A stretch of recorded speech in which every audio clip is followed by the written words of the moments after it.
Hey, this is Terry Virts. Before we get started with Down to Earth today, if you like this show, please subscribe and leave us a positive review. And now on to the episode.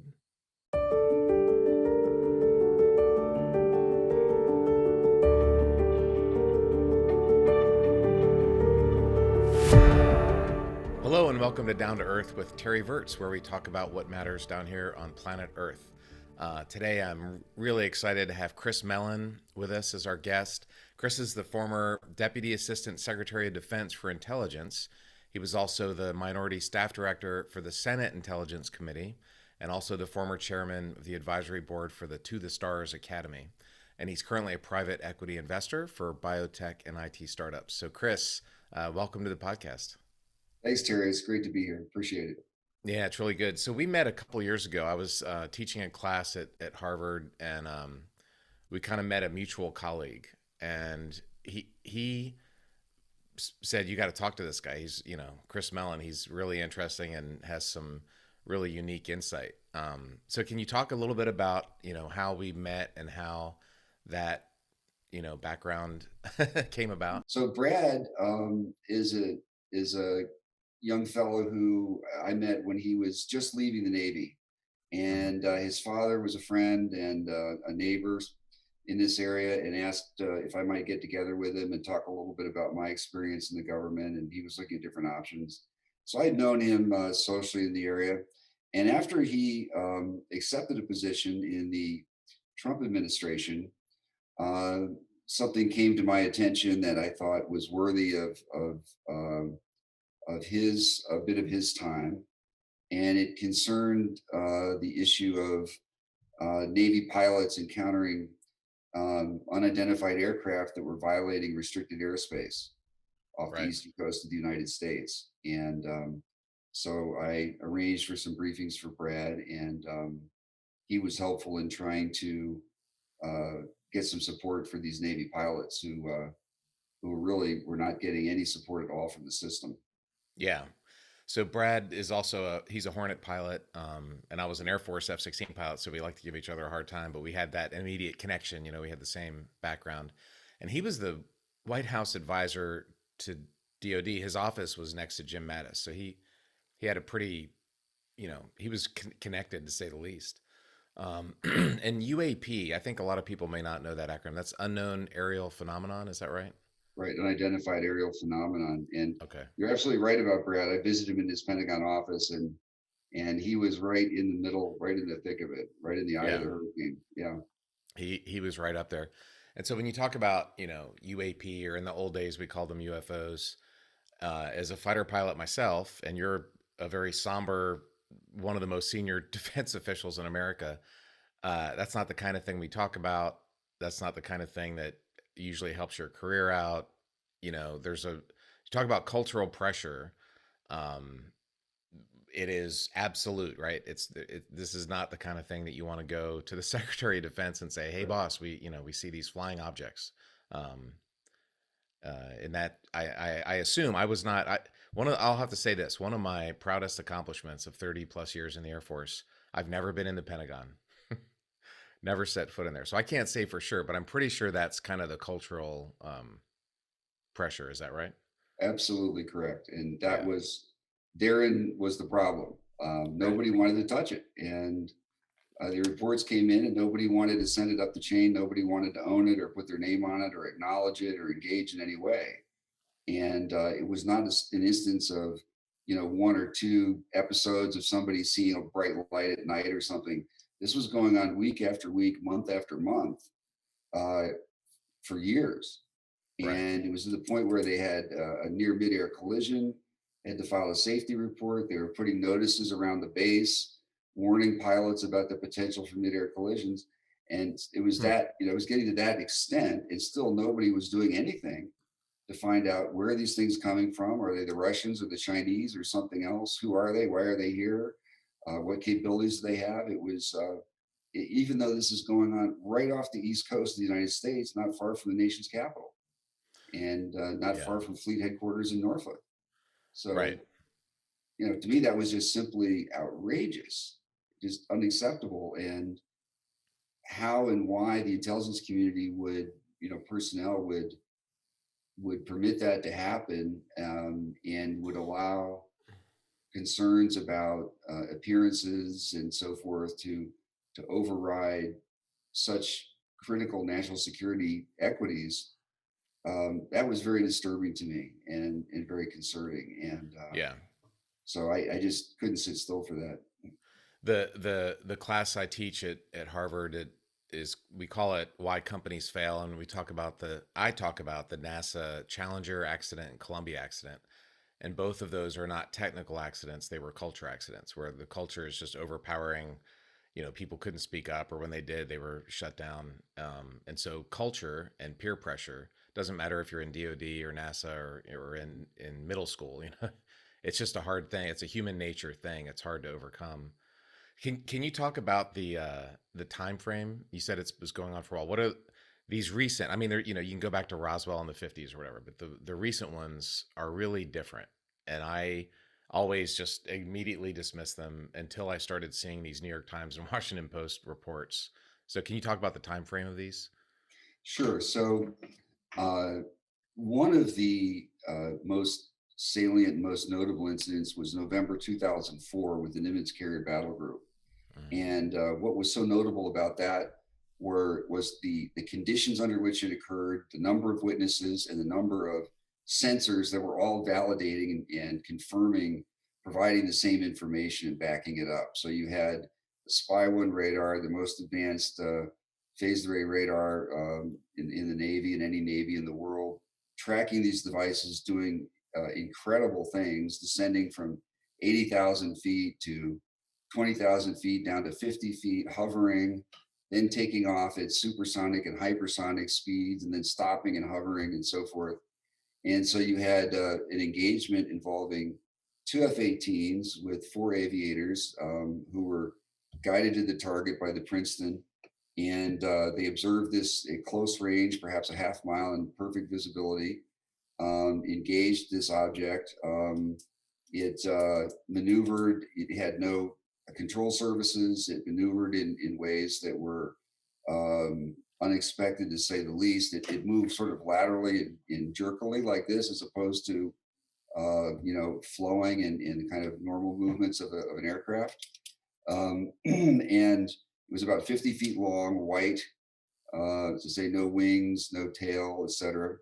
And then after Dave Fravor tried to get close and merge with it, it it turned around and faced him. It circled upward and then took off, and in a matter of seconds, traversed 60 miles and then hovered at their cap point out there. It, I'm sorry, in a The matter of seconds, it went 60 miles. yes, yeah, Do it you know went. how many? So in orbit, we go about 5 miles a second. Yeah. So there's That's actually been amazing. some very detailed, the scientific coalition for UFO research, for ufology, has done some analysis of the G forces, the Right, acceleration, the speeds, and so forth, and tried to break it down. I don't have those numbers at my fingertips, right. but it is astonishing. The, uh, Wow. the I the didn't rate of know that. acceleration would absolutely destroy any Yeah. vehicle that we've ever made, several times over. Just rip it apart, It, way it, beyond the design limits of anything that we've ever created. I rode on an ICBM. The Soyuz is a Soviet ICBM, and it takes about 8.5 minutes to go that fast. And that's really strong acceleration. I mean, you are smashed to your seat for 8.5 minutes. And this thing did that in a couple seconds. It did in a matter of seconds. And Dave said, he's never Wow. seen anything like that. He was the commander of the squadron. Right. So senior aviator, very, a vet with a lot of Right. hours in the cockpit, combat hours, and so forth. And he was stunned, absolutely stunned. Right. And then another F-18 went up after that, where this object was hovering, and got infrared video of it. And Yeah. again, after hovering, it took off just laterally. It accelerated, sort of instantaneous acceleration, and disappeared out of the screen. Right. And this was also being tracked by the Princeton simultaneously. So that incident um, got some attention in the service. That wasn't widely known, but there was an investigation by this ATIP program that Senator Reid had funded and sort of forced the Pentagon to spend some study money looking at this. But then this East Coast activity started in 2015. Hmm. And that's when you had this recurring pattern in the same area over and over again. So these East Coast squadrons were having these recurring incidents with these strange objects. And a couple of those videos later were actually, I brought them to the New York Times after they were declassified. A Pentagon insider provided them to me along with paperwork showing that they were had been reviewed and officially declassified for public release. And I showed those to some people and engaged them in some conversation. And they interviewed Captain Fravor or Commander Fravor from the Nimitz and other Right. pilots and confirmed the background and ran that front page story in 2017 that started to change the discussion and move this from something on the fringe that sort of eccentric people talked about or engaged in more into the mainstream to the point where, as you know, the Navy and the Defense Department have been now acknowledged publicly that this is happening, this is real. These things are violating restricted airspace on a recurring basis. They formed a task force. The Senate Intelligence Committee has asked for a report, which is due in June, an Hmm. unclassified report, and asked the intelligence community to look at all the intelligence from all the agencies and do a sort of a threat assessment. So, in a fairly short period of time, this issue has taken an incredible turn. After a half century since Project Blue Book in 1970 was closed, Right. of the issue being shunned by the mainstream, it's now actually being taken very seriously. So, look, I got a lot of thoughts here. So, first of all, a lot of people have seen that video. It's a black and white video of the Tic Tac. I think the pilots call them Tic Tacs because they look like Tic Tacs. And I think that's an infrared camera on the front of the Hornet. If this is the F-18, it's looking ahead, so you can kind of see the target off the nose of the F-18. That's what you're looking at. Is that right? Correct, and it's on a gimbal, so I mean it can rotate. The It can camera go left or right, rotates, right, and yeah, right, it can slew and so forth. And there's two videos. One is of a Tic Tac going against the ocean. You can see this white object flying along. And then the second one is at a higher altitude, the object stationary, but sort of rotating, tilting. And you can hear one of the aviators say, "Look, dude, there's a whole fleet of them out there." And on their onboard sensors, if you talk to the pilots, I found out afterward that what he was referring to was a V-shaped formation of 5 or 7 of these objects that were approaching the Navy fighters, all none with no transponders, right. unidentified in this restricted military airspace, a formation of these strange craft, which then turned and maneuvered away from them. But they do have signatures. They have radar signatures, as you said, the Correct. Spy One radar. Did the Hornet radar pick them up, or is that releasable? In the Nimitz incident, there was a Hawkeye radar that Okay, had intermittent contact, but it was the older generation, not what they right, currently have, and it was not an electronically scanned array radar. right, I don't think their onboard radars were very effective. They were being guided to the target. In the case of the Nimitz by the Princeton, I'm not sure about that case with the gimbal and Go Fast. We don't have a lot of detail and right. background on that. That's interesting. So maybe there's some type of stealth. You need the really Very low big, radar cross section.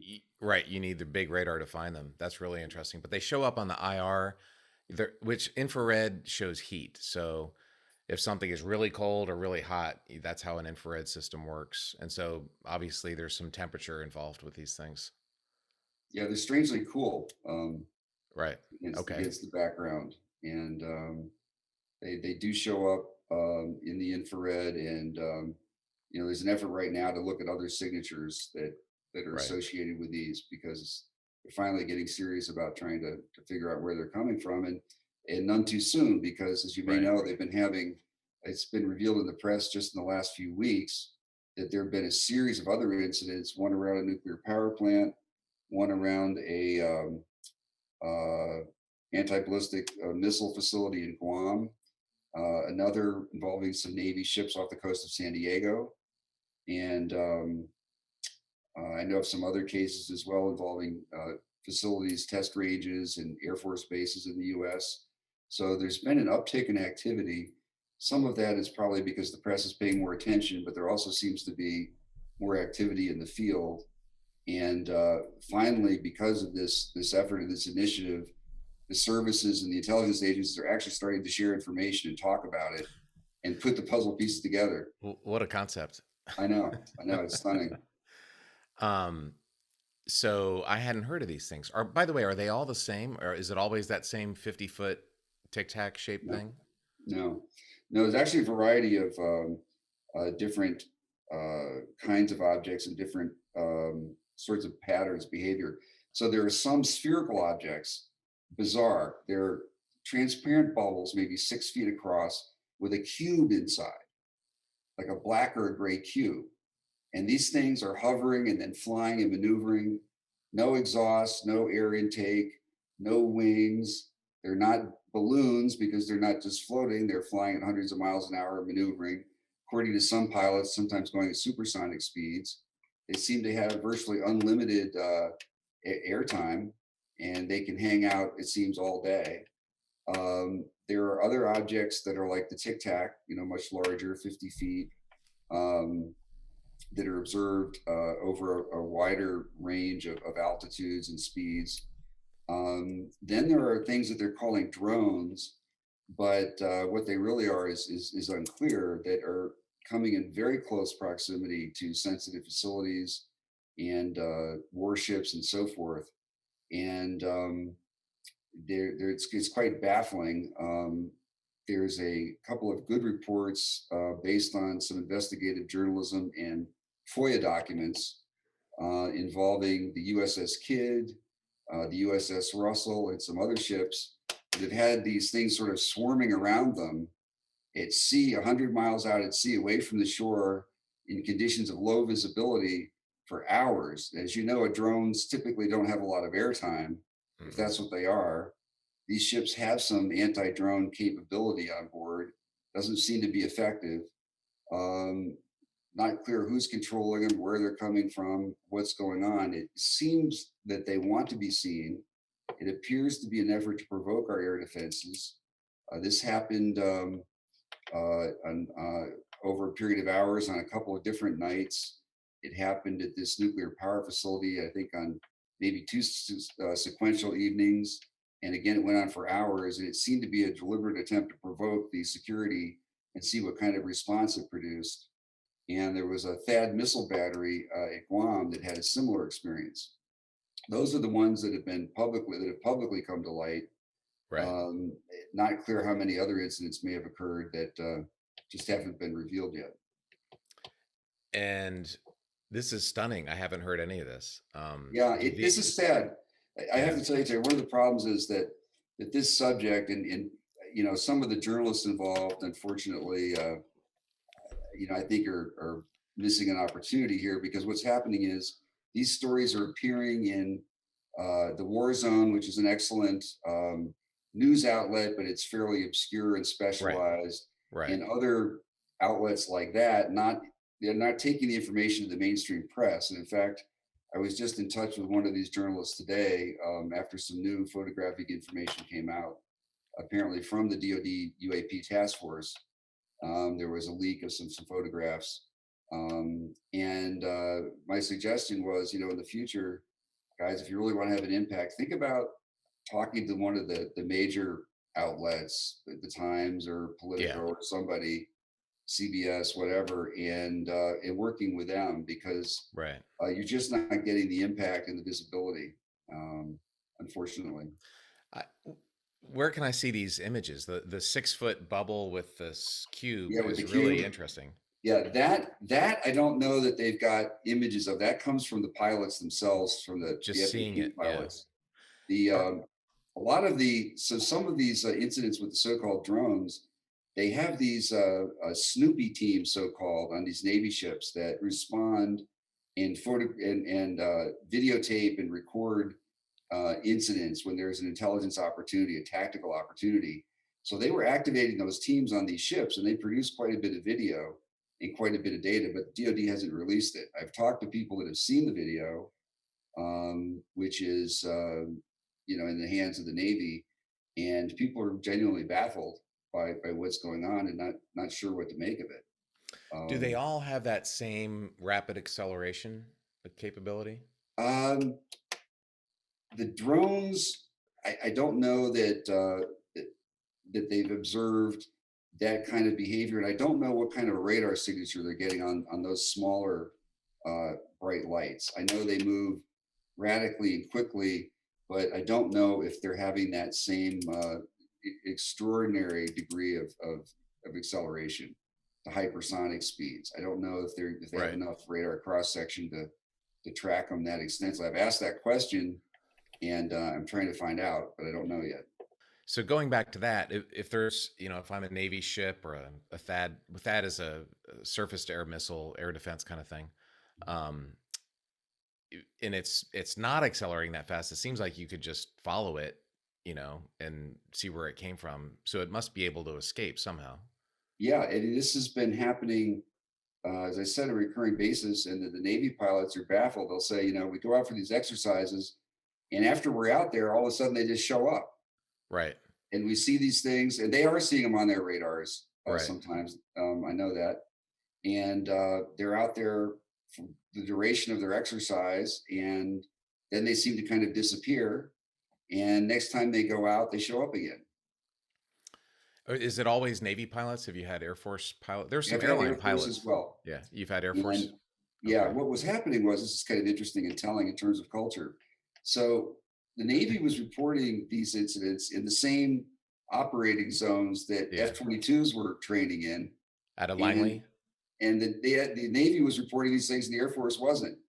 So people were saying, "What's the deal? Is it they got the same radars on these aircraft? How come the Air Force isn't seeing it?" Well, it turned out they were, but people were more reluctant in the Air Force apparently to report it. Yeah. And so when this started getting more commentary and circulation, some reports did start to come in from the Air Force side. Yeah. And there have been more reports from the Air Force in the last couple of years. So in the early days of the space program, astronauts would see white flashes. They're flying in space, and you close your eyes, and they'll see this flash. And they weren't reporting it because they didn't want to be crazy, and they were afraid the NASA doctors would say, "Oh, you're going crazy."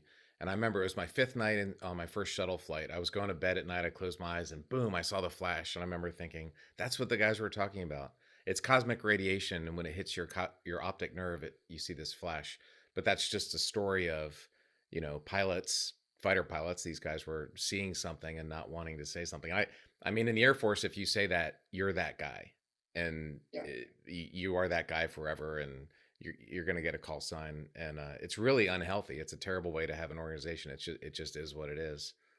Um, so I'm taking notes. I got my little notebook here. What is ATIP? You mentioned ATIP. Yeah. So that was the Advanced Airborne Threat Identification Program, so called. And what happened was Senator Harry Reid from Nevada earmarked some money in the DoD budget to study UFOs. And the Defense Department didn't ask for it, didn't want it, didn't get behind it. The money was given to a contractor Right. who tried to study the phenomenon. And the DoD people involved, there was a fairly small number, gave the study program that name, and Okay. continued. Lou Elizondo, my colleague, um, after the funding dried up, continued to try to keep the activity going, maintain some focus, some collection, some analysis, because it was issues were continuing to arise. Um, and that's how they referred to that activity at the time.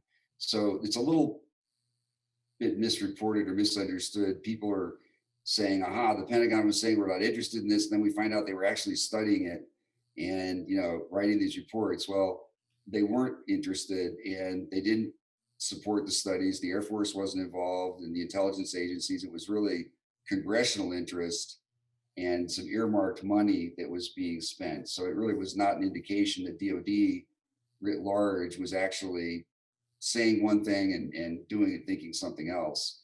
It really was not as inconsistent as it might appear. Okay, but that's kind of the way I look at it, that's kind of phase one of the study. But now in the budget, there was a provision that within 6 months they need to have a report, right? Can you explain that? Sure, and this is brilliant actually because in the former case they earmarked 20 something $1 million, and a contractor got involved doing some partly classified and FOUO work. In this case, without spending a single penny of taxpayer money, by merely asking for a report, they're actually having more effect because they're compelling the Defense Department to get all these people in a room, all these organizations, and force them to cough up their information and share it and focus on it Right. and address the topic. And so it was just a report request. There was no funding actually. It was, even though it was in the authorization bill or report accompanying the bill, and it wasn't mandatory directive legal language. It was in the form of a request. But typically those requests are honored. In this case, the Defense Department has acknowledged the request, seems to be taking it seriously, seems to be committed to answering the mail, and is undertaking what appears to be a pretty serious effort to examine this phenomenon and find out what's going on. And it's very, to me, potentially very powerful because when Project Blue Book concluded in 1970, the Air Force summary said, the conclusion said, we don't see any indication of new technologies beyond anything we have. We don't see any indication of a threat to national security. We don't see any indication of extraterrestrial intelligence. They're not going to be able to say this time that we don't see any indication of radical new technologies. Right. And they're not going to be able to say we don't see any potential threat to national security. Right. So when they, they'll probably try to make it as minimize it as much as they can. But nevertheless, at the end of the day, too many people now know the truth and what's going on, and know Yeah. that our airspace is being violated. Right. Sensitive military airspace around sensitive facilities and capabilities on an ongoing basis, and that some of the capabilities of these aircraft are beyond our present understanding. So I think as that begins to sink in, it's going to have somewhat of a shocking effect on people, and it could be a little bit stunning and surprising to the public writ large. Right. So this was right at the end of the Trump administration, right? Somebody put a provision in the bill that gave it 6 months, which means like June, July, sometime in the next few months we should be Correct. getting It this should report. be June. Actually, I lobbied for this publicly and privately and Right. drafted language and put it on the internet and cajoled my Right. former staff colleagues and so forth. And whether it was my efforts or something else, they did go down that path. Senator Rubio and Senator Warner get the credit though, because they're the ones who took the risks and the heat politically of taking this step and implementing this measure. So good on them for not letting stigma stand in the way of national security and Yeah, doing the right absolutely. thing by our armed forces. Right. The report is likely to be delayed, however, because as so often happens in the government, it's taking them longer to staff this Right. operation and get the information. There's all kinds of impediments, Yeah. as you can imagine. You know how I it is in can. you know how it is in the classified world, right? And Yeah. every one of these organizations has their own security bureaucracy, and none of them want to share their Right. sensitive stuff. And Right. so it's a real process trying to answer the mail for the committee, but they do seem to be taking it seriously, and the committee is staying on top of it. They're continuing to ask for updates, and so I think they would probably prefer to have it come in later and be done right Right. than having something rushed in that was half baked. So my guess Absolutely. is probably maybe more like end of summer or fall. Okay. I'm in my mind, I'm envisioning some poor O6, either a colonel or a Navy captain is probably the guy in charge of it. And, uh, you know, anyway, Yes. they're having to go to generals and admirals and senior executives like you, and no one wants to deal with them. And they got other problems. And this You is got it. yeah, It's this all is the why I above. never went to the Pentagon. Yeah, no, it's pretty much exactly what they're facing, Right. and If you're you've not, got a guy who's at probably the SES level or yeah, GS-15 level, and Right. he's trying to do this interagency coordination with Right. these, like you say, 4-star organizations, Right. and so it's a tough assignment. Yeah, for those who are not military watching the podcast, just what we're saying is there's a giant bureaucracy and this is tough. That's what we're saying. So you just said something really interesting, and I'm taking all kinds of notes. You called them aircraft. Um, are they aircraft, or have we seen them in space, or underwater, Mm, or on land? good point. Um, yes, we have detected them in the water. They seem to have a transmedium capability. We call it the ability to go from the atmosphere into the ocean and back. The answer with regard to space um, is more difficult to say in terms of the information that's publicly available at this time. I Okay. think the answer, however, is yes. Okay. In fact, John Ratcliffe said the other day, he made a reference, the former director of national intelligence in the Trump administration was interviewed, and he alluded to some satellite detection of some of these vehicles, Right. and also acknowledged that they were doing things that we didn't understand. Some of the performance capabilities seem to be beyond what we know how to do. Right. So I think the answer is yes to all the above. The speeds that you're talking about are orbital speeds, or super, or faster than orbital speeds. So that would make sense. And we have the SPY-1 radar on a boat, on the in the ocean, but we don't have that same high powered super great radar covering all of space. I mean, it's a much bigger place, right? So Right. if there is a low radar RCS, if there's a low radar cross section, I would imagine anyway. I don't know. I don't have any classified insight into anything, but I would guess that would be harder to see things in space, especially low RCS, low radar cross section things. One of the things that's happening, and you may know far more about this than I do, but the system upgrades that are going on across the board, whether it's radars on fighter aircraft or Right. bombers or ground-based radars, the space fence, all those systems are going through generational upgrades Right. that are sort of order of magnitude improvements in capability. Right. So there's an incredible step forward in terms of RCS detection, Right. range, fidelity, all those kinds of things. So that's probably part of the reason that we're seeing more activity. Right. We have better. Maybe they were around in the 80s and 90s. We just didn't have the sensors to see them. Mhm. So whenever I'm thinking of anything, if it's a crime or some political decision or whatever, uh, international affairs, I always look at motive. Like, okay, this happened, but why would the person do that? I think motive is usually the best. When you get all these clues to some mystery, motive is, I think, usually the best thing. So why would somebody want to do this, like let themselves be seen? If you have this technology, you would think you have the technology to not be seen. And why is it all around? These are two different questions, and then they're all military related. Maybe it's just that the military has the radars and these things are other places, but the farmers in Iowa don't have radar systems to find them. So is it really, are they focused on our military?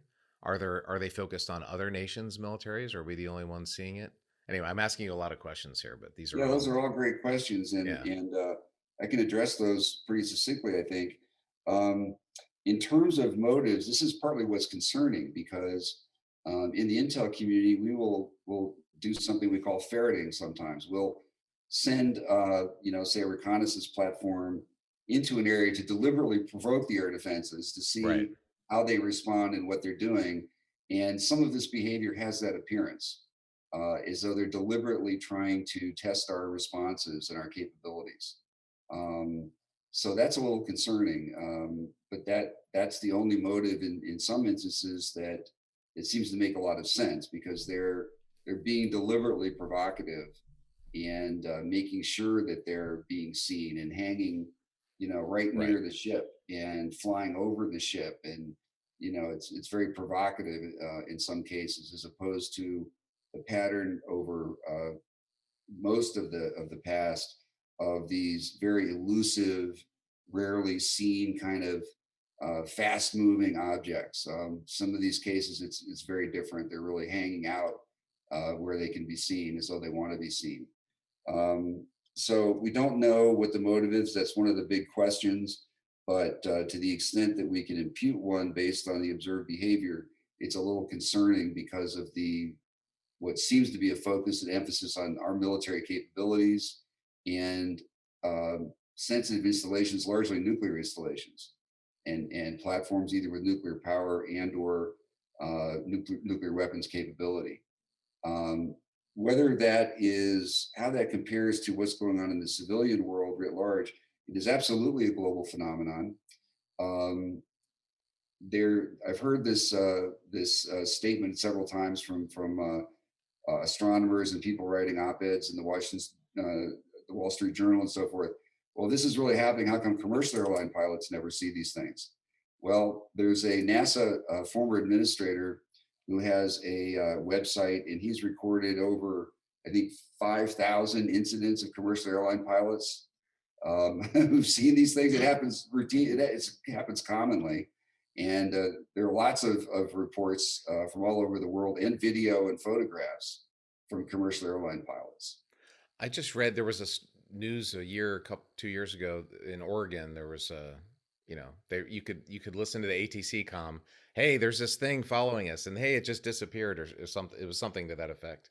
Yeah, that's a great example because in that case, there were multiple commercial airline pilots that observed the aircraft. It was tracked by FAA radars.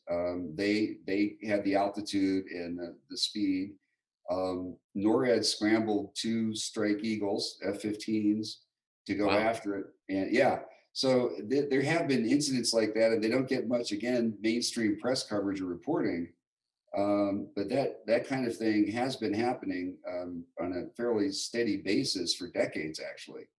I Did the interviewed. Eagles get to it? Did the Eagles intercept it? They didn't. They No. didn't, and they rarely do. I interviewed a Yeah. Air Force colonel who served at NORAD headquarters, and he told me a story one day of showing up to work, and everybody was on their feet in the command center looking at the big screen, and there was a UFO coming down from the Arctic, from the far north along the eastern seaboard of Canada towards the US. And according to Colonel Cobb, the commander in chief said, "I want that thing." And they had everybody scrambling, putting everything in the air that they could that was on strip alert to go after it. And they couldn't get a radar lock on. They couldn't get close to it. It went all the way down the East Coast and then out over Cuba and south, maneuvered away from the Air Force interceptors, and they couldn't get a lock on. But those kinds of things we know have been happening for a long time. How fast was it moving? That I asked him that, and he didn't recall exactly. But even when our fighters on Stripler were being launched, well in advance of its trajectory, they were not able to get in front of it or get close enough to it to get radar lock on. And So the Russians have been sending Bear bombers at us doing this for 50 years, and we send our bombers at them. I mean, we've been doing this back and forth.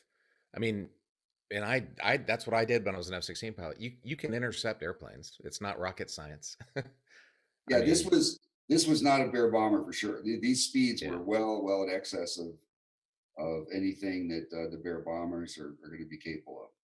And the fighter radars couldn't lock onto it. Right. And that's pretty long range. I mean, if you can go down the whole East Coast past Cuba, that's a long range. That's not a drone, or maybe it's a Global Hawk, but they're going 200 knots indicated. Yeah. No, this is, and there are other cases that are even more extraordinary in that regard. Um, so This is amazing, Chris. I thought it was basically the Tic Tac videos, a couple guys over in Norfolk. I mean, this is really extensive global military and civil. I mean, this is a really big phenomenon. This is amazing. it is, and this is one of the surprising things when you really dive into this and begin to study the history and the data. You find out that um, there have been in one organization in the US alone, the Mutual UFO Network has recorded over 100,000 incidents. They've had over 100,000 civilian reports.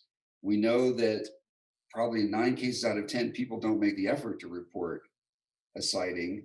So it's far more commonplace than people realize. One, there have been at the local level, news media, um, as of 5 years ago or something, over 16,000 newspaper reports from local communities where people have seen strange things, and the sheriff or someone has had an incident. It's been written up, but it hasn't Right. been in the national news media.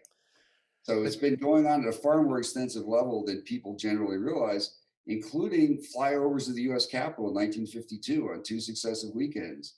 And it was front page of the Washington Post, letters this big, right. you know, saucers over Capitol, and the Air Force Chief Intelligence holding a press conference.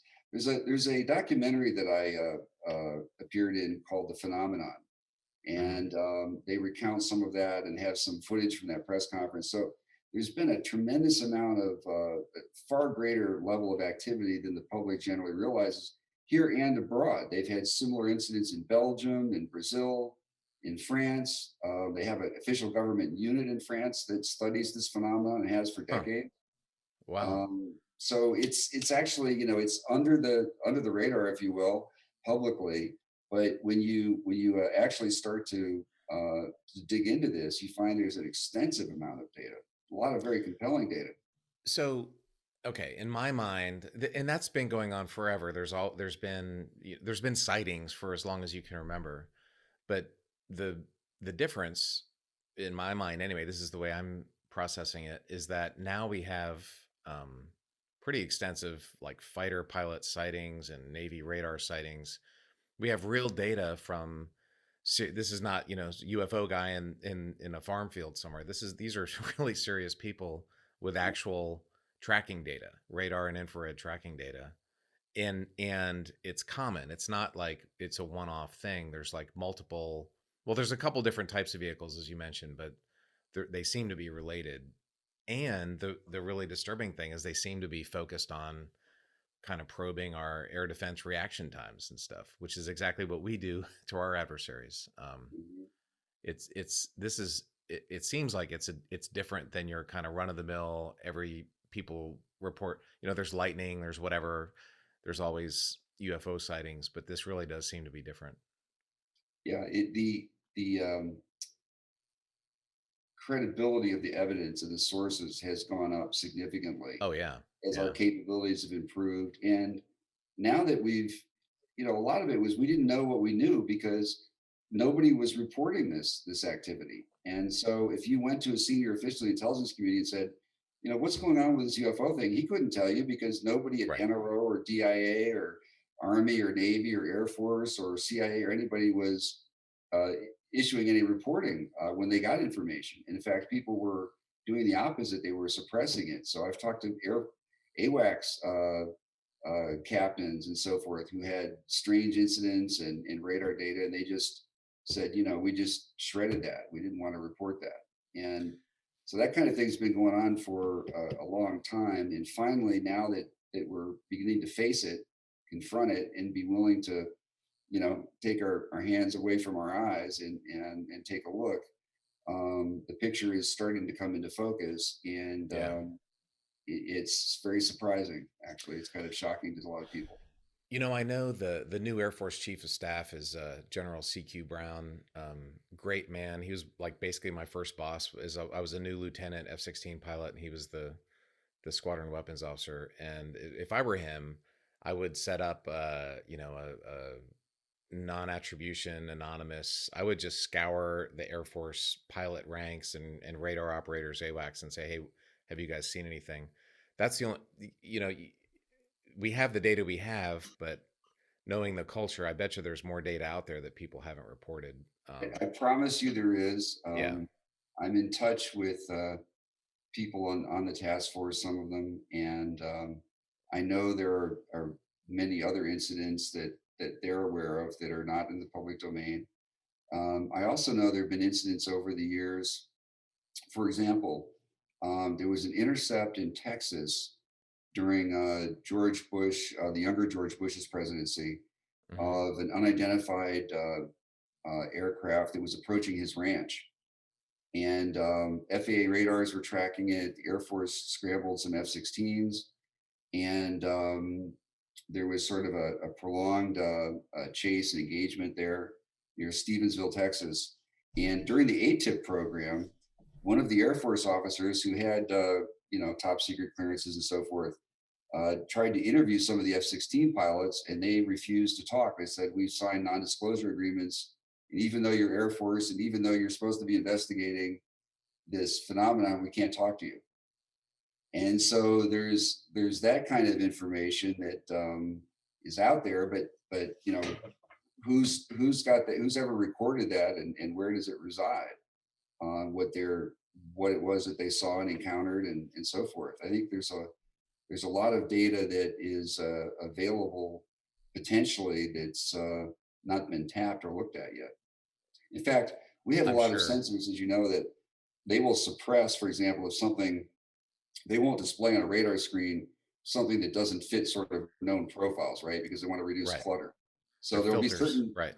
instances where some of our very sophisticated sensors Right. will, the data will be in the database, Right. but it may not be recorded or reported, and you'd have to go back retrospectively and say, Right. "Hey, let's go take another look at anomalies here and see what patterns we find." And that kind of thing hasn't been done. That's absolutely right. Yeah, there's filters. If the radar display on an F-16 showed every contact that it had, it would just be full of met. Like, for example, you may need to see three contacts in a row that are moving between 100 and 800 knots or something. It's not going to show you something that is moving at 5,000 knots because that doesn't make sense. Right. So if you looked at the raw data, so that's very interesting. I think if you could look at raw data, unfiltered sensor data, and if you could look at raw, unfiltered human interviews, I bet you'd have a lot more information. Absolutely. And that's one of the things that some of us have been advocating, because we know that some of these extraordinary capabilities, nobody's asked the question. We have a global low acoustic monitoring network for nuclear weapons detonation detection. And Right. apparently that capability also detects bolides and meteors and so forth. Yeah. I've heard that they have detected um, some of these unidentified aircraft, Hmm. but even though I've raised the question in multiple venues, nobody's ever gone to that organization and looked at their data or asked them. Right. They might have a lot of pertinent data, but nobody's ever looked at it. Or if they're going underwater, you said they're multi-medium. Right. Did we have a sub in the area? You can't hide sound, I don't think. I don't know. You also can't go at the speeds they're going at, but you would think that we would have some sonar or sonic, or maybe these geology sensors could also detect them when they're underwater. The non-acoustic magnetic anomaly detectors and so forth.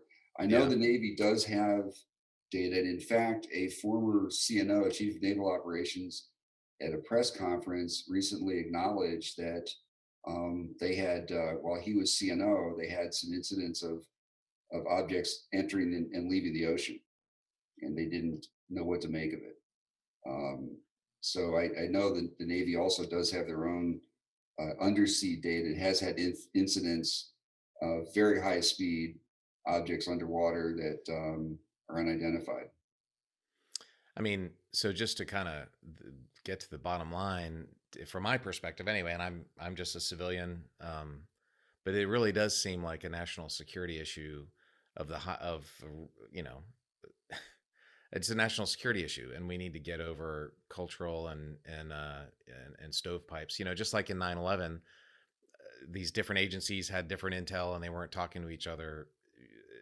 And it's better to solve that problem before 9/11 than have to wait until after 9/11 and Amen. solve it. That's what we've been saying from the get go. It's been our whole point. Myself and Lou Elizondo and a few others who've been Yeah. making public noises and making waves about this has exactly been our point. And I would remind people that the attack on the Saudi oil facilities that occurred a year or so Yeah. ago that took about half of Saudi oil production offline. Right. That was right under the radar by drones. Not the details are not all clear, but they have one of the most heavily defended airspaces in the world there. They Right. have one of the biggest military budgets in the world. They've been purchasing tens of billions of dollars of air defense stuff.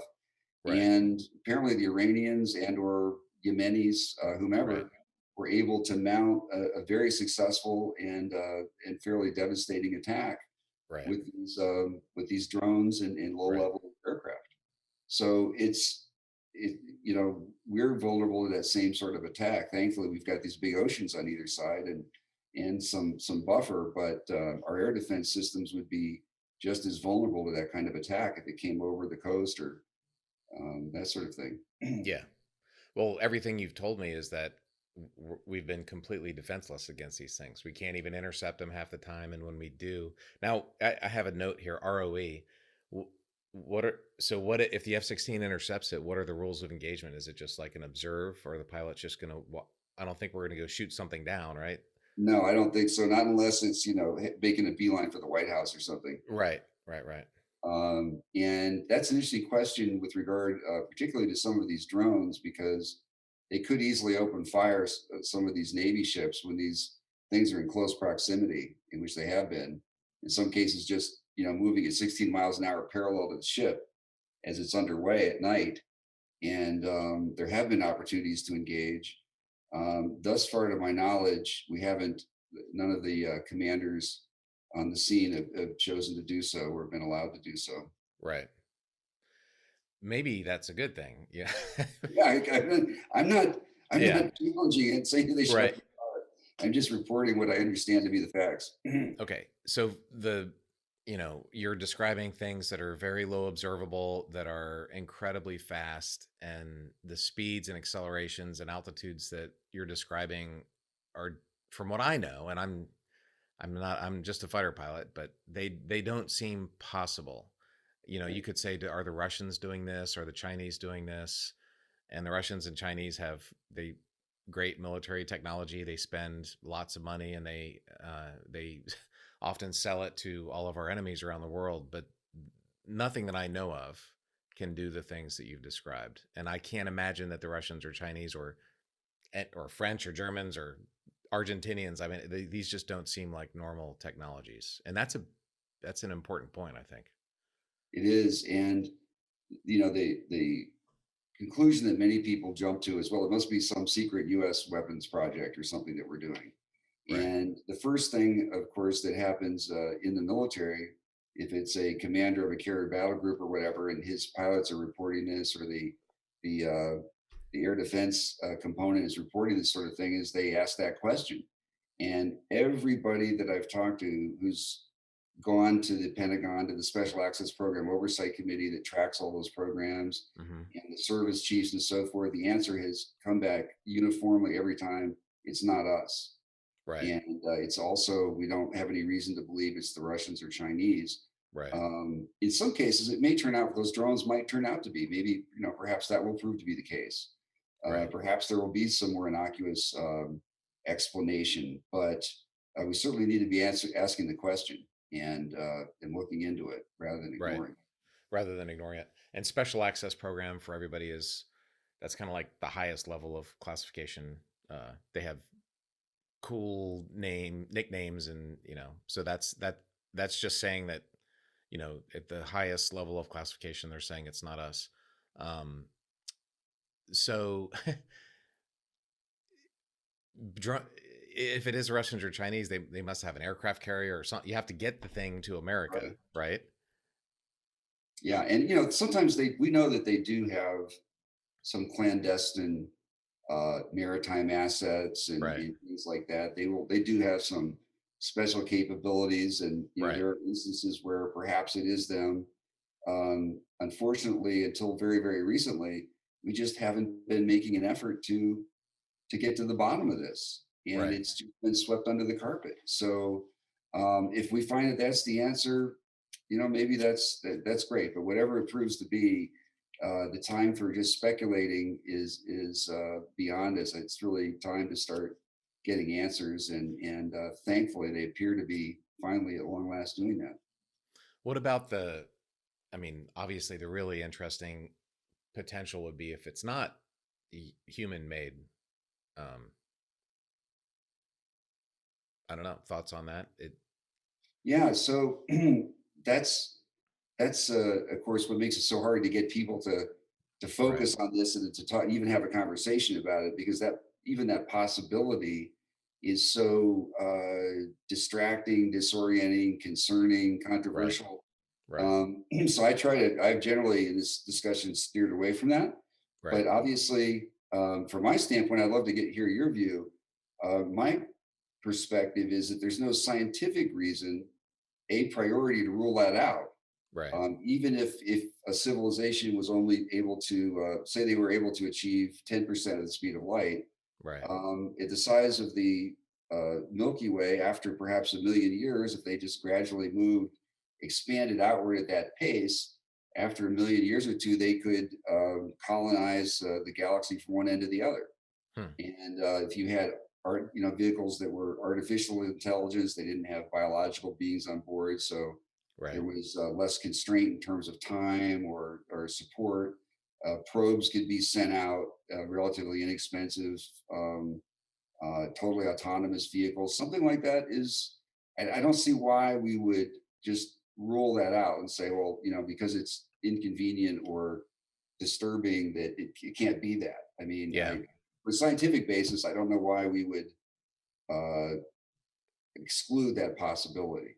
Yeah. That's a really interesting thing. I hadn't thought of that. Like in Star Wars and The Empire Strikes, the Empire was sending out these probes to other planets and reporting back what they saw. And, um, maybe that could be it. And I have a new book out called How to Astronaut. And I wrote a chapter about aliens. And my take on aliens is there's so many planets out there. I mean, we have these new satellites that can detect planets. There's billions of planets out there. So you'd think if there's life here, there must be life other places. From my own view, not really from a religious point of view, but from a scientific point of view, I think life is so complicated. I don't think it would just randomly happen. I think somebody has to make it because it's such a complicated and amazing thing. But then, if there's aliens or no aliens, those planets are so far away. I mean, they're really, really, really, really, really far away. So to your point, at 10% of the speed of light, it's going to take you a long time to get somewhere. But if there are robotic probes and they have that technology, I don't know. I can't comment one way or another, but that's an interesting hypothesis. You certainly can't dismiss it out of hand. Um, I mean, and you can't that's you can't ignore what they're doing. These things are not doing man-made technology things. You mentioned that they move laterally, like airplanes don't move left to right. They just can't when they're moving forward. Helicopters can because they're not moving, but the accelerations you can get that acceleration, in a gun barrel. If you're a battleship, you can, but anything going that speed would melt instantly in the atmosphere because of the heating. And so what they're doing is not what we know how to do from what you've absolutely described. correct. And Yeah. I think from a scientific standpoint, we have to look at the facts and then come up with theories that are consistent with the facts, rather than make assumptions. Well, those facts can't be right, and look for facts that fit our theories. So, given the data that we have, looking for hypotheses that explain what we're observing and detecting, it's hard to come up with a more parsimonious explanation in some cases than the fact that this may be somebody else's very advanced technology. Yeah, it's amazing. And that the number of incidents, um, not just somebody saw a weird light in the sky, but like actual data incidents. I had no idea. You just described the spheres with the cube, and I think there were three different types of vehicles, and I had no idea that that all that stuff was out there. Um, There's some other classes of vehicles as well that are reported, and people all over the world give the same description. People who have military Americans or other nationalities. all nationalities. For example, there are these triangular shaped vehicles that have a light at each point of the triangle and usually a red light in the middle underneath. And you find photographs, videos, reports from all over the world, people from every kind of background, military personnel, law enforcement personnel, mom and dad coming home from the ball game in a convertible with the top down. And The Belgian Air Force encountered this, and over a period of several months, there were thousands of individuals who had sightings. The Air Force engaged. There were thousands. Yeah, thousands of personnel, thousands of citizens, to the point where the Air Force got involved and scrambled and intercepted one of these things. There's a F-16 radar, a video you can see of the radar track, and as this F-16 approaches this object, and there's gendarmes on the ground that have reported it, and there's two different ground-based radars or have identified this, and the F-16 is being vectored in. He gets it on the radar, and you can see what's happening on the screen. And this object goes straight up in the air, just vertically climbs right off the radar screen. It goes up like 11,000 feet or something in a matter of seconds. The F-16 loses it, but the ground-based radars still have it. And after that, the F-16 flies by. It goes, it drops down to like 100 feet over the deck under the radar. The triangle, that it's a triangular Yeah, shaped this thing with triangular lights. shaped craft. And we've had law enforcement personnel. There was an incident in Illinois, for example, where a truck driver reported this thing. The police responded, and all of the communications and so forth tapes are still available. The officers have been interviewed on camera now many times, and they reported this triangular object, and it continued. It was not that far from Scott Air Force Base. It continued over multiple jurisdictions. Four different police departments, officers from four different police departments saw this thing and verified it. One of them got a Polaroid snapshot of it, which was it was in January. It was very cold. It's not a good photo. There's not much there, but Right. those kinds of incidents are happening and have been happening for a number of years. And I've had people contact me because of my visibility on this issue, from the History Channel show and so forth. I've had a naval officer, for example, contact me, and he did not want any press. And I put him in touch with the task force, but he was not too far from the DC area and had an incredible sighting of one of these triangular objects. And he did a very detailed drawing and schematic and marked it up and everything. And he was interviewed by the task force. So there's a lot of strange stuff going on. I, I don't know what to say. I, so I so so let's categorize it. There's Tic Tacs, 50-foot long white things. There are the 6-foot sphere with a cube in it. There's the triangle with lights, and these are multiple independent fighter pilot, Navy officer, reasonable people making these observations. What other types of vehicles have we seen? And then there have been these so-called drones, which are these bright maneuvering lights that are low, and also all of these things are silent. Hmm. They're all quiet. They're not making sonic booms. They're not. There's no loud jet engine noise or anything. And these drones are coming in groups, in clusters, Hmm. and they're, four, five, six of them coming up around a frigate, Navy frigate underway, out at sea, and kind of swarming around it for an hour or two. And they're videotaping it, and nobody knows what these things are, where they're coming from, who could be operating them out at sea out there. They're so far from the coast.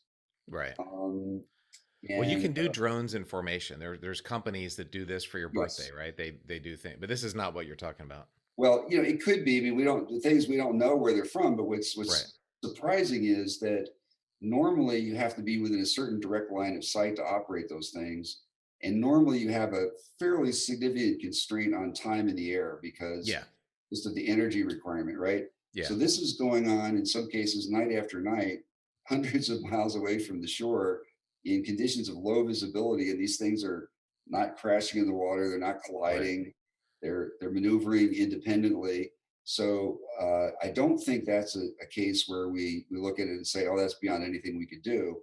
I think that's something we're potentially capable of doing. The Russians or Chinese are potentially capable of doing, but it's very unusual behavior. And to date, we don't have an explanation for who's behind it, who's operating these things, or what they are. I could They're see, a submarine could come up and launch some drones to go observe you, but then you're letting us know that you're tracking, you're giving away a lot of information, and drones can't, I mean, my DJI drone can only stay up for about 15 or 20 minutes. right. Um, and don't we have, I mean, the Navy must have cameras that can photograph these things and get pretty detailed. Also, are they emitting, or do we have passive sensor data? Like, are they sending out electronic signals? Yeah, that's a great question, and that's a question I've asked that and about the radar, and I don't know the answer. I don't think we've picked up any emissions. I do think in some cases they have had onboard systems that try to jam the drone signals, the control signals, to cause them to drop Right. so Right. they can't maneuver. And I don't think those have been effective. I think they've Hmm. tried that without result.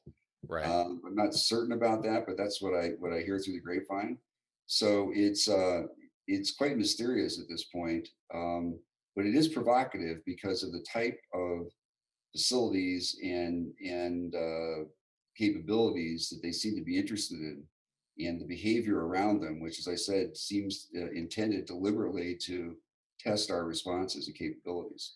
Do we know where they go? I mean, people are seeing these things. So if it's around the boat, it seems like you could just see where they go, right? Like, do they go land on a submarine, or do they just plop in the water? Or do they fly away? This is why partly I was asking about the radar data to see where Yeah. they, if they could, how far they could track them. They Right. don't know where they're coming from or where they're going, Hmm. and uh, that's one of the principal unanswered questions at this point. Right. Very very odd that they are able to find these ships seemingly at will, follow them, engage with them, and then Yeah. slip away undetected.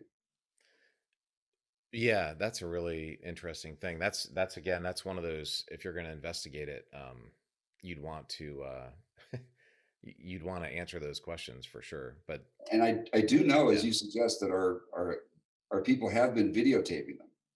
The Navy has got substantial amount of videotape taken by personnel on board these ships. Right. So they do have, and that is being reviewed in the Pentagon and elsewhere. But Hmm. nobody has been able to, from that information yet, derive any conclusions as to where they're coming from or what they are. Wow. I hadn't heard these stories. And do you think this report that's coming out later this year is going to hopefully bring some clarity to these issues?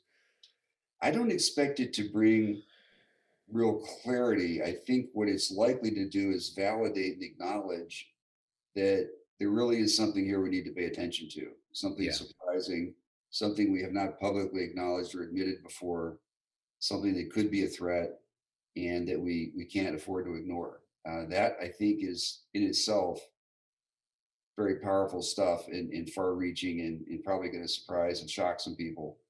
Um, I don't think in that amount of time maybe they'll have a breakthrough with regard to one of these kinds of vehicles. Maybe they'll be able to trace some of them to Russia or China or something.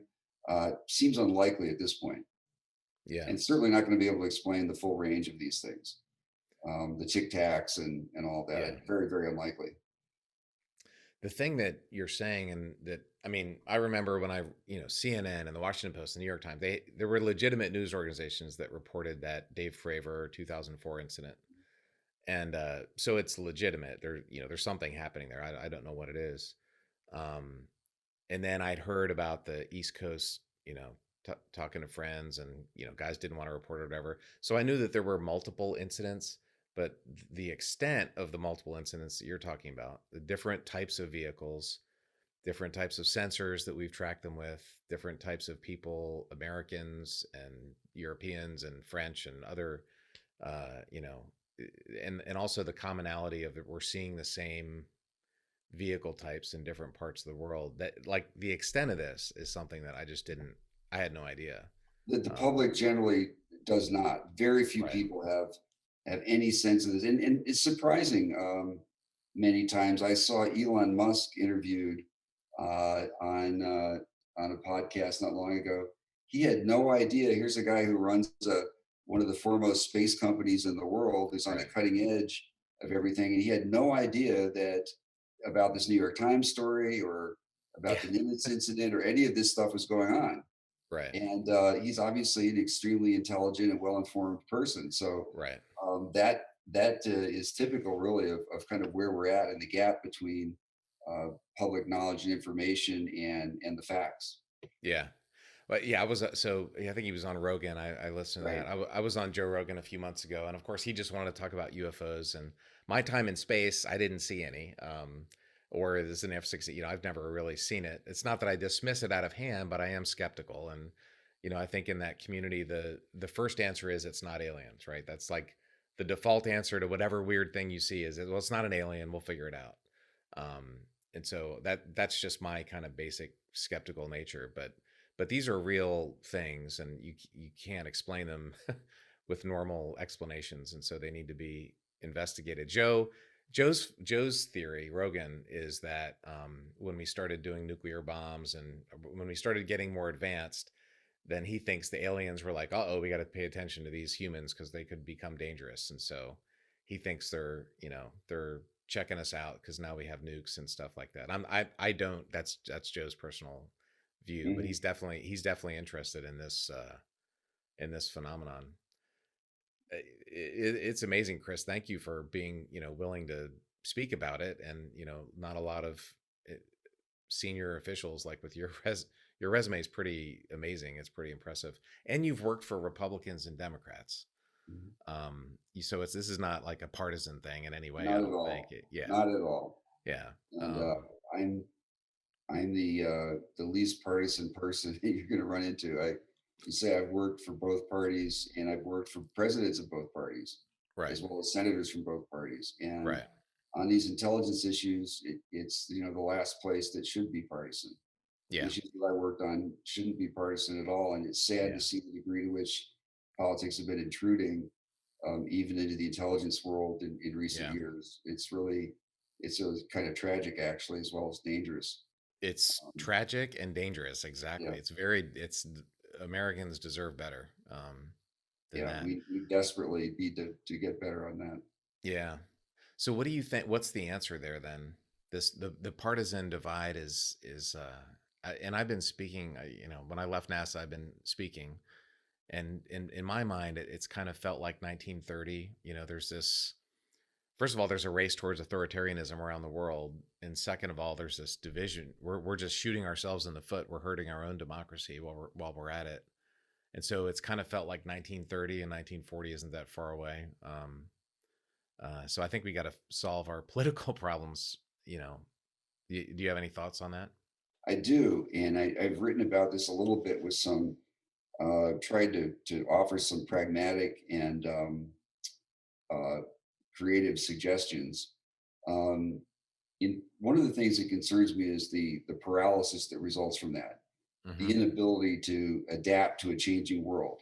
We Mm-hmm. all know that we need immigration reform, for example, and there's even a tremendous amount of agreement about many of the major elements. We need to allow people with technical skills to make it easier for them to come into this country to work or to obtain citizenship. We educate a Amen. lot of these people, and then they, kick them out after, Right. they've gotten spent years here acquiring these valuable skills. Right. And that's not a partisan issue. People on both sides all agree on that, but we can't get anything done. Mm-hmm. And that's true of many, many key critical issues. And so, what I have observed working on the Hill, we had a case with the Defense Department trying to close down unneeded military facilities in the wake of the Cold War The after the BRAC. wall came down. And every Mm-hmm. time that the Defense Department tried to do that, one or more congressmen said, "Well, not in my district, Right. because there's jobs here," right? Right. So there was billions of dollars of property that was being maintained and personnel who were not allowed to move, Right.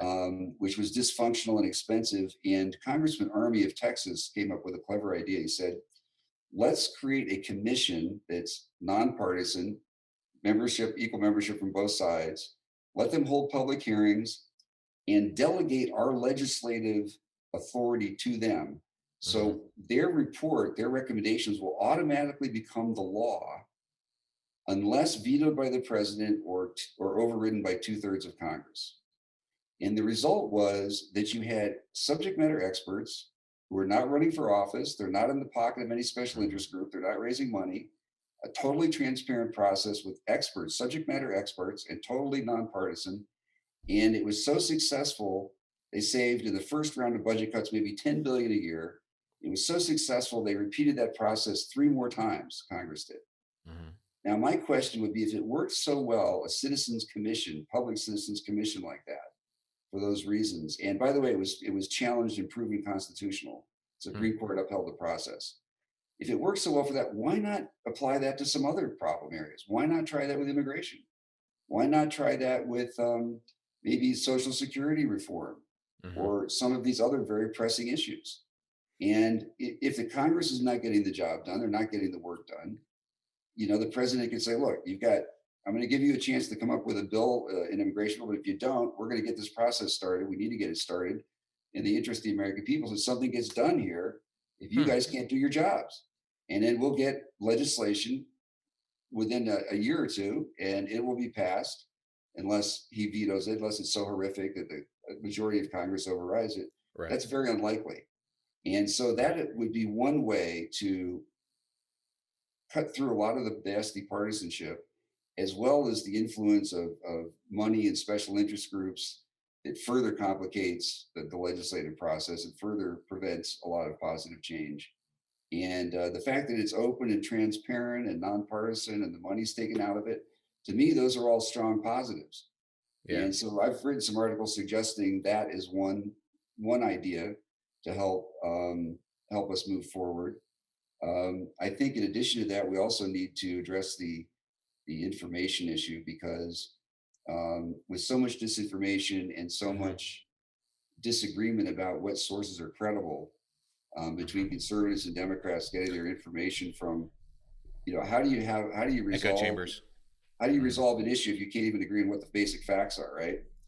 So I think one of the things I've thought about in that regard is, could we establish a nonpartisan organization, maybe using some of the very well-known, moderate, nonpartisan think tanks like Rand Corporation or CSIS, whatever, have them stand up some websites. They've got experts that cover all the big issues that would put the agreed on known facts on an issue, maybe say global warming, things that everybody agrees on, this the hard science stuff, and then allow, say, in red and blue, commentary by conservatives and liberals on those issues or their interpretation, but try to get to some agreed reputable source that both parties can agree to.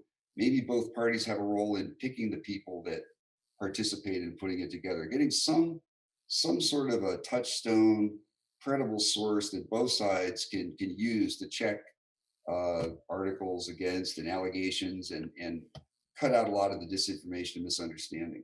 I don't know if that's practical. I'm just searching for ideas because I think it's a huge problem. Have you seen The Social Dilemma, that documentary about, it's basically algorithms? If you haven't seen it, I highly recommend it. I have not seen it. Yeah, with Social Dilemma, they talk about how Facebook and Twitter and these platforms there's an attention economy. Everybody wants to get your attention, and they get your attention by reinforcing what you want. And so algorithms just reinforce the beliefs that you already have. They don't let you see other points of view, and we end up with the capital full of a mob because people get these kind of, they just go down a rabbit hole and they never get out of it. And our Congress is so, they can't even pass a budget, much less regulate these really complicated algorithms that are tearing our democracy apart. And to your point, that maybe the BRAC, I think, are you talking about the BRAC, the Base Realignment Correct. Commission? Yeah. Right. I've had a bunch of my bases shut down by that thing. And it's a great process, because if you let congressmen do it, they would never in 1,000 years shut down a base in their district. Yeah, I've Um, worked on the Hill for over a decade right, and spent a lot of time there observing and being a part of the process. right, And they're typically not subject matter experts. They're typically not going to be getting down into the details of the weeds. And right. they're typically spending, and they'll admit this, most of their waking time is raising money to run for office. It's one of the And they're reasons I spread, haven't run for office. Yep. yeah, they're spread so thin across so many issues. Right, They're an inch deep and a mile wide, and then they have very little time in addition to that huge area of responsibility on right, increasingly complex issues, right. that it becomes really dysfunctional. And I guess part of my image is that our Constitution is like a wonderful Swiss watch, but now it's antique. It's a couple hundred years old. It hasn't been modified or Right. tweaked or adjusted. And we need to sort of very carefully um, take this wonderful but somewhat fragile instrument and make some adjustments, the Right. appropriate adjustments given the time that's elapsed and the change that's occurred. And Right. that's one of the few things I was able to come up with that I think is viable and practical and doable. A lot of the other suggestions, like term limits and stuff, you're never going to get a constitutional amendment to do that. Forget about it. It's Right. just not possible. Right. Well, we have term limits. They're called elections. We just don't. We don't ever vote someone out. That's the problem. So it's Yeah, kind I of on mean, a. It's kind of on the people. Um, Nobody likes congressmen except for their congressman.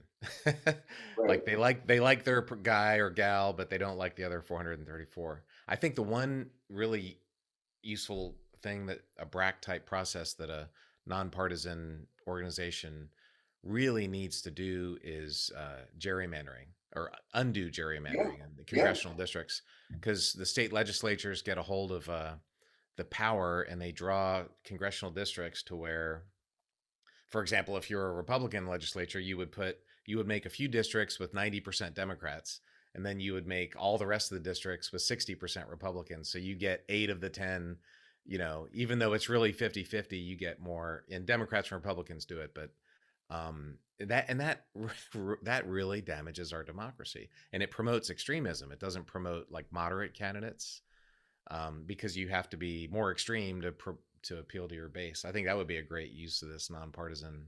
absolutely, Yeah, absolutely right. That's on my short list as well. yeah, And thankfully, some states are addressing that, including my home state of Pennsylvania. right, And so there have been a number of states now that have tackled that. Thankfully, there is a long way to go still. However, a lot of states that haven't, and we know, as you're suggesting, many examples in which the incumbent was replaced by somebody who outflanked them on the extreme side yeah, because in the primary process, a more conservative Republican or more yeah, liberal Democrat displaced somebody who was more moderate right, because of that gerrymandering issue. right. In my mind, we need a third party, which would be a moderate party. Not we have third crazy parties, but we need like a actual moderate. I don't think we can survive without it. The problem is, I also don't think that can happen. I think it's like we have to have it, but it's impossible to have. Have you heard of ranked choice voting? I Um, have. yeah, that's one way to potentially promote more moderate candidates.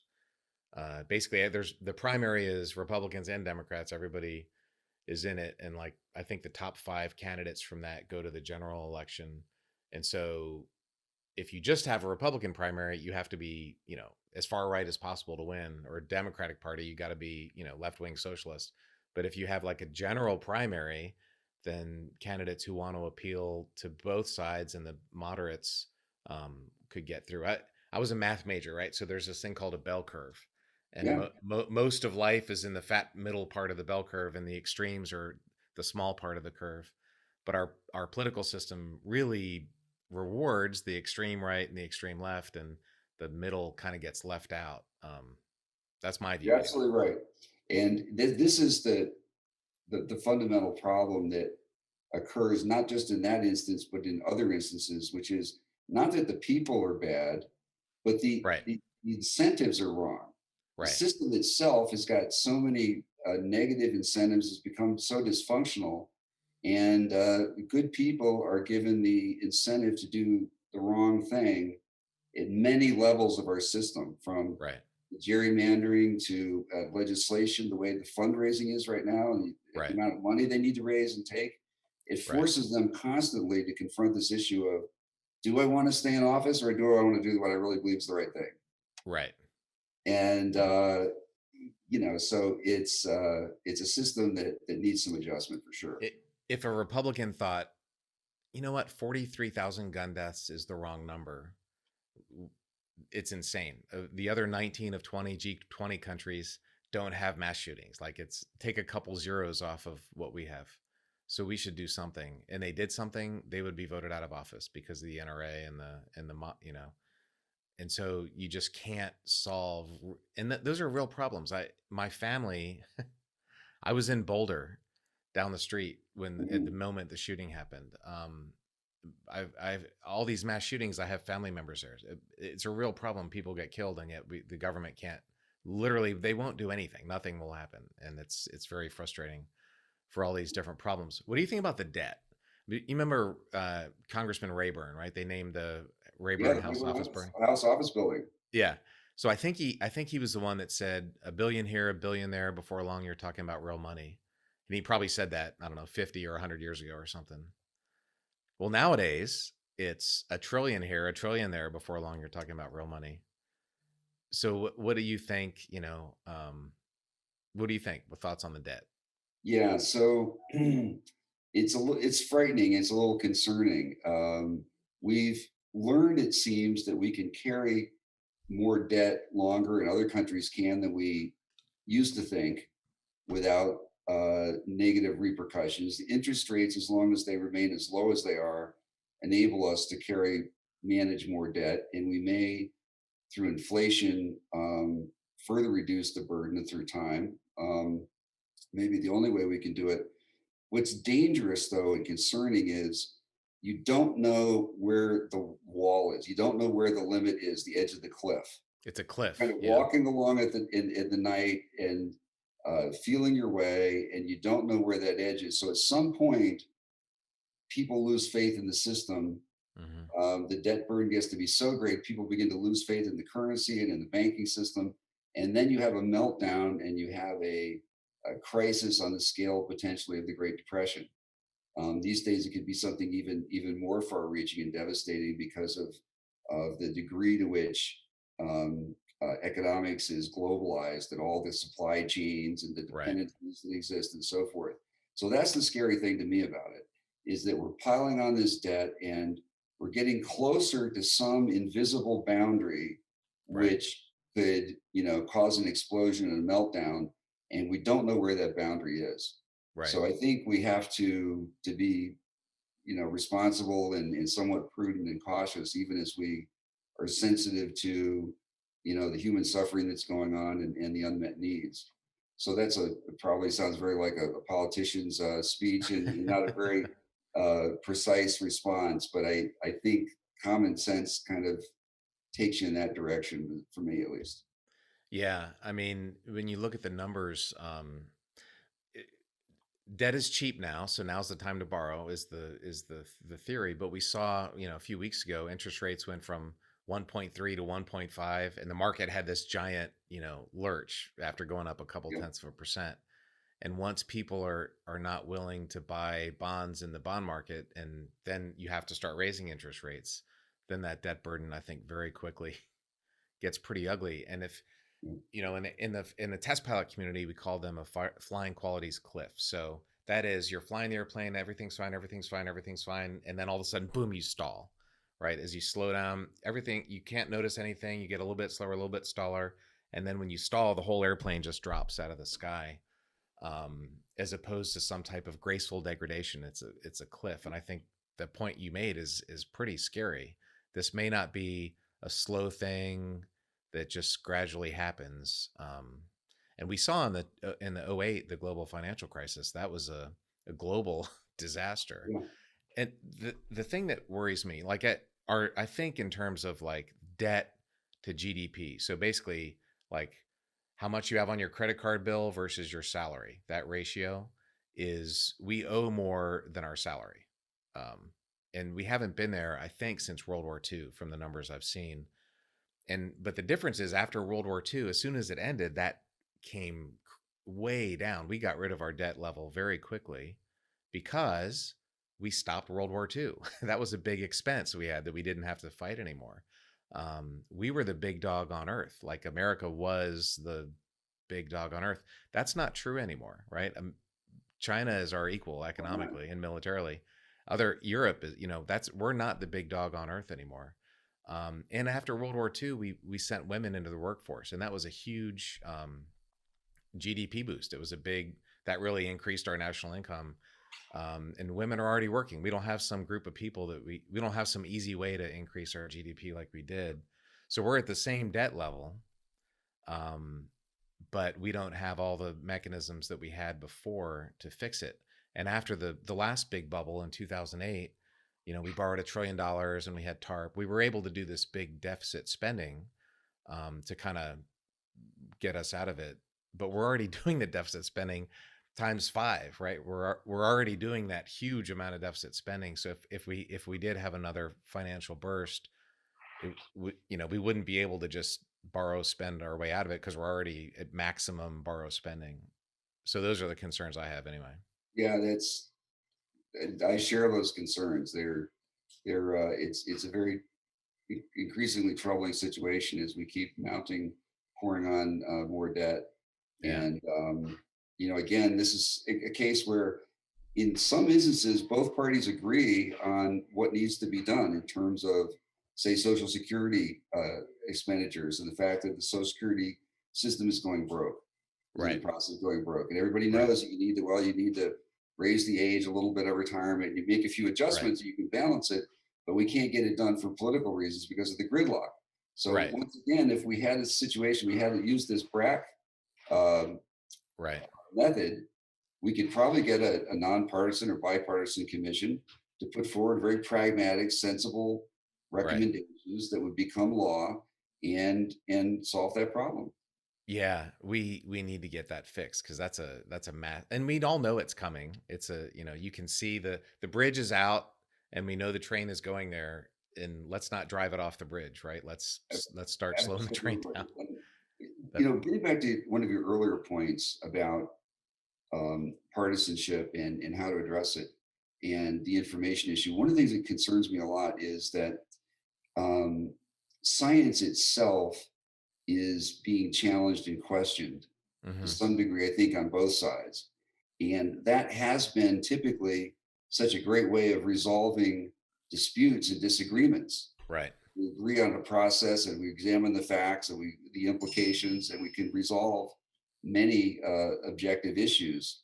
And but when we start saying, well, we don't trust the scientists because they're elites, and so therefore we're going to Right. ignore global warming, or we don't care if these various studies show that in fact, police departments are not engaged in some big conspiracy to commit violence against minorities. That's not what the data shows. Right. Uh, People just don't even look at the data anymore. They Right. just jump to whatever politically convenient or appropriate conclusion they want to jump to, and Right. ignore and let journalists drive the train Right. instead of social scientists or physical scientists or whatever. The and the echo chamber factor is just accelerating the disintegration of our democracy because so I watch, but I try not to watch news that much, but when I do watch it some, and I'll watch CNN, and they are like 1,000% anti-Trump, pro-Biden, just blatant. It's not journalism, it's just blatant. I watch Fox News, which is not news at all, it's just pro-Trump, promotion. And it's really hard to find. I think like NBC, there are some good news networks out there. I subscribed to the Washington Post, which I was a Washington Post paper boy when I was a kid, a delivery boy.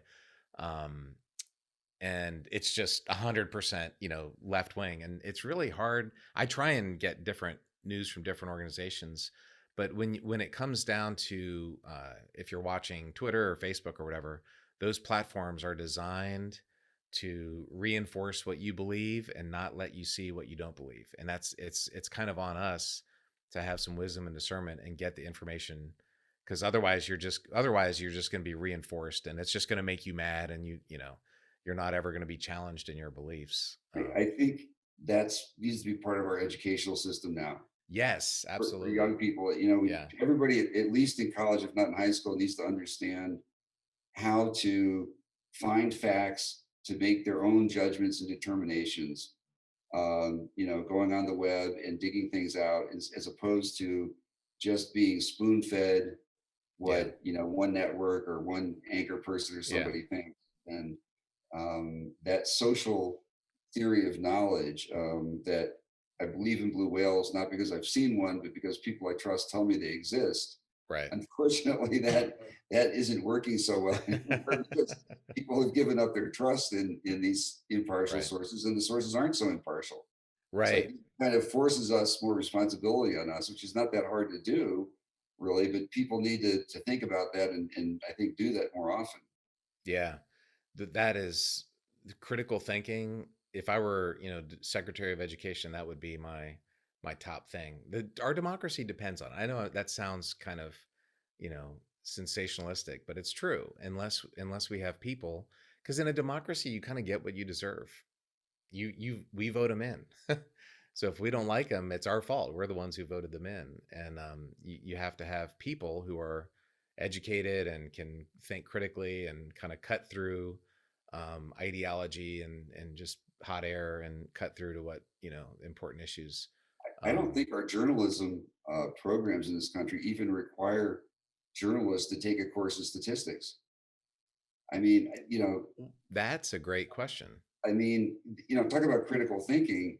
Right, You see these examples of stories where they take a couple of genuinely horrific incidents and write them up and lead people to believe that this is emblematic of the entire right, country or an right. entire group of people. And, Yes, they're not, people aren't looking at the numbers. And then you look at the social scientists who are looking at the numbers and they'll tell you, well, no, that's not what the data shows. right, But people are just looking at this splashy, you know, paper thin analysis right. from the journalistic community. Right. I could not. I always do look at the big picture and I go, hey, yeah, this one really bad thing happened, but there's 2,000 other different things. And so let's look at the big picture. That's a great point. Statistics, even at NASA, Chris, I remember sitting in meetings and we were talking about could this go wrong or that go wrong, and on multiple occasions I remember thinking, wow, these managers never took a course in statistics because they don't understand it. I wasn't a big statistics fan as a math major, but it's important. You have to understand that, Yeah, there's a bell curve, there's standard deviations, and yeah, then there's anecdotes, and you have to be able to separate anecdote from, the absolutely, the absolutely. the And reality. yeah, and Um, one of the things that bothers me too is that we train social scientists to go out and do these kinds of studies, and then we ignore them and get our information from newspaper journalists who haven't had that training, haven't done the research, and don't bother to go look at those studies and report what they're saying. okay, so that may be true sometimes, or sometimes maybe they don't want to report it. Sometimes maybe they have an ideological bent, and the editorial staff is, hey, we're going to report this way. Yeah, So sometimes they may know, and they just actively that suppress too. that because they have a lot of journalism is opinion pieces sometimes, and not and you need opinion pieces, but you need reporting more often than that. And I feel like a lot of times with the news, we're getting opinion pieces. Anyway, Absolutely. and yeah, again, this is another threat to our democracy. It's super important, and China can stand there and go, look, um, you guys can't solve the pandemic. We solved it. You guys have all this social unrest. We don't.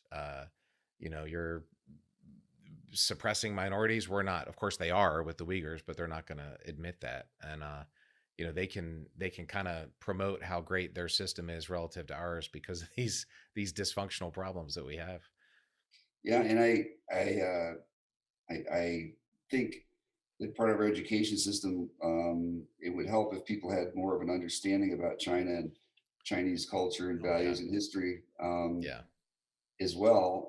I had the benefit during COVID of having an undergraduate who was a roommate and friend of one of my boys stay with us, and he's a, young Chinese fellow. He right, was with us for a few months, and it was fascinating to get, even though he had been in the States a long time and was fluent in English and had absorbed a right, lot of our values. Fascinating to hear his perspective on how the same events are processed over there. yeah, And the big concern, that one of the big concerns I have, and this is something that we've never faced before, is as challenging as the Soviet Union was and frightening many times, but the use of information technology by the Chinese government to monitor its citizens, yeah, facial recognition technology, right, through multiple means at multiple levels. Everybody's cell phone is being checked and tracked and all that sort of thing. It's frighteningly Orwellian. And It- there's no checks on that system and the degree to which they can go down that road, and they're going pell-mell down that road. yeah, And they're in a position to control what people hear and see and who meets with who and what they talk about and monitor all of that. And yeah, if that doesn't change, that's not addressed in some way, that yeah. is going to become a very dangerous and ugly situation. It's the top 21st century threat to humanity, in my mind. It and they're not going down the road. They're already they're at the end of the road. They've parked. They've gotten out of the car. I mean, uh, I was there 5 times in 2018. Love China. Love the Chinese people. It's an amazing place. 5,000 years of history. My son did an internship at the Wuhan Medical School a year and a half ago, or a few months before the pandemic. Wow. Um, yeah. So, I think if in Americans' minds or in the West minds, if China is like a place where you get cheap labor and they do cheap manufacturing, um, man, that's 20 years ago. They are way beyond that, and the amount of like you said, you can't go anywhere in the country without cameras on the street corner telling the government where you are. They have this new thing called like a social passport, I think, Yeah. where they track your, they don't have Twitter, they have Weibo, but they track your social media accounts, and are you supporting the party? Are you saying bad things? Are you saying good things? And based on your score, you can get a passport or not, or you can get a job or not, or they really completely control your life. It is 100% impossible to dissent in any meaningful way there. I had a really good friend, and I'm always trying to bring her up. Her name is Cheng Lei, Australian citizen, but she's Chinese. She was a business reporter for CGTN. She interviewed me several times on Chinese TV and several places. They arrested her a little last year because they're trying to punish Australia. She just disappeared. They deleted all of her stuff off the internet. She doesn't exist anymore. They charged her as a spy, and it's just 100% frightening that. And she was always pro China. We would get in little bit debates, and she would always take the Chinese side. I mean, she was reasonable. She had worked for Bloomberg, so she was an educated person, but she would always kind of take China's side on things, and yet they still arrested her. And she's just one of a million people, right? I mean, they arrested Jack Ma, who is like the Jeff Bezos of China, and the government runs things, and there is no rights other than what the Chinese Communist Party lets you do. And that's the future of the world if that's able to expand. It's very frightening. And they're already trying to apply that overseas and Yes. using their economic leverage to shut down discussion and debate and dissent in Western countries with some degree of effectiveness already. With some degree of effectiveness. How about the NBA? Daryl Morey, the general manager of the Houston Rockets, said we need to stand with the people of Hong Kong. Which, by the way, that was like uh, what Russia did in Crimea. It was that times 100. What China has done in Hong Kong. The NBA completely freaked out. Daryl Morey, was never allowed to tweet again. The NBA is just pandering to China. Like, we can't say anything bad about Hong Kong. I want to I want to work in Hollywood, and I want to make movies. It's kind of a new career I'm doing with TV and film, and you have to be careful because Hollywood is really trying to promote China. The movies, a lot of movies have a China angle, and so you can't ever criticize anything about China. I have a story where directly we had to remove a line about pollution in China because the company didn't want to offend China. China is suppressing free speech in America in the Right. most profound ways. Not Um, and not just America, Europe, Australia, they're right. undertaking influence operations and using this leverage forcefully, blatantly, extensively all over the world. And Yeah. as they continue to grow at this phenomenal rate and gain more influence, it just continues to expand. Yeah. So all of those trends, it's just a juggernaut that is, coming down, bearing down on all of us. And the long-term implications are are truly frightening. And Truly frightening. we don't seem to have, we really need to get together with our allies and put together a plan to confront this, or we're going to be taken apart one by one. We'll stand, we'll stand together or hang alone, Right. as the founding fathers might have said. The We had that. It was called TPP. Like it or hate it, it was a way to bring nations together to try and work together, and that unfortunately got canceled. But we need to figure out something like TPP where the not I want to say the West, not the West, but maybe democracies can say, hey, this is not, and we need to figure out how to work with China. We can't just disrespect them. They're, they're a peer, but the amount of suppression, I can't say what I think. I have very good friends who are college professors and very high level business people, and they can't say what they think.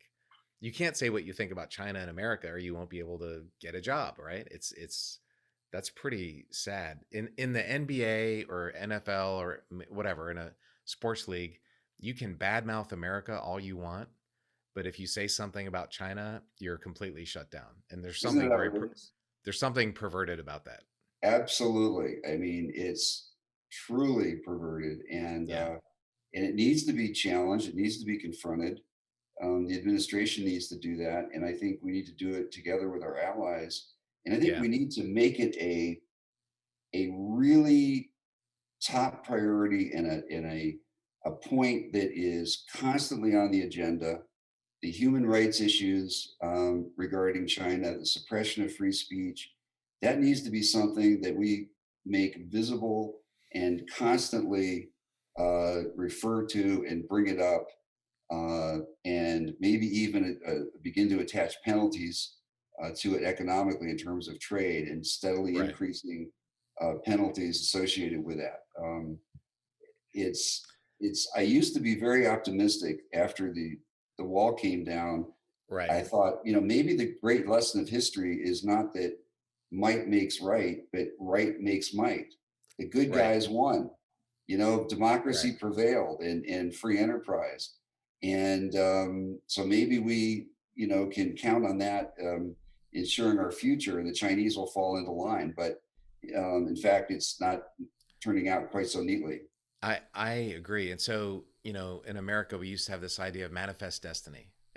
It's our God-given right that we own the Western Hemisphere or whatever, And there is no manifest destiny. Like, America is not destined to be the leader in space. We're not destined to be the leader on Earth. And unless you have to constantly, renew yourself and become more innovative, or there's a constant battle. There's going to be a constant wave of people who are going to compete for us, people who don't have democratic values, people who are authoritarian, and it's not a given. It's something that we need to, I think, constantly be on the lookout for. Yeah, it's certainly not preordained. We're Yeah. going to have to work for it and earn it, or we're not going to get it. Right. It's like one of the Rocky movies. Rocky got, when by the time Clubber Lang and Ivan Drago came around, it was he had to get off his butt and start working hard again. Yep. We can train pretty hard. Exactly. All right. Well, man, Chris, this was amazing. There's a lot of stuff here. I'm going to need to kind of process all this new information you've given me about the UAP. So again, UFOs or unidentified flying objects, UAP, or aerial phenomenon, and that's kind of uh, the new For people term. that want to engage their congressmen and women, there's a website called UAP Act Now that facilitates sending an email on that subject. Right. Um, but yeah, it really is surprising how much information, significant information, is out there that people are just generally not aware of. It's I was not aware of this thing. I'm looking forward to this report coming out. I think that I think, like you said, it's not going to answer all the questions, but it'll certainly answer a few and probably raise a few more. That's my prediction, but we'll Mhm. see. Well, thank you so much for this time. This is a long podcast, but there's a lot more we could be talking about probably. Thank Um, you very much, Terry, and good yeah, luck with your ventures and your new career path that you're on. And congratulations on that. And thanks to all your service in the past to the country. Well, thanks to you. You know, one of the things I had a list of things. Well, I want to talk about your service at that level of government because I think a lot of people think, oh, he's a secretary of this or general or whatever. You know, he's some high level government guy. What a cush job. And from my experience, it's just more hours, more pain, and yeah, that's not an easy thing to do. You got to go through congressional hearings to get approved, and you drug through the mud, and you work lots and lots and lots and lots of hours. So thank you for the work you did. I know those are all really workaholic jobs that you did, but important, Yeah, but very important ones. I did love them and have no Yeah. complaints, and felt very fortunate to have had those opportunities. It's very cool. Well, good luck with the private equity stuff. That's exciting. That's what drives economies and makes jobs. And so good luck with that. And we'll stay in touch. Thanks, Terry. Thanks, Chris.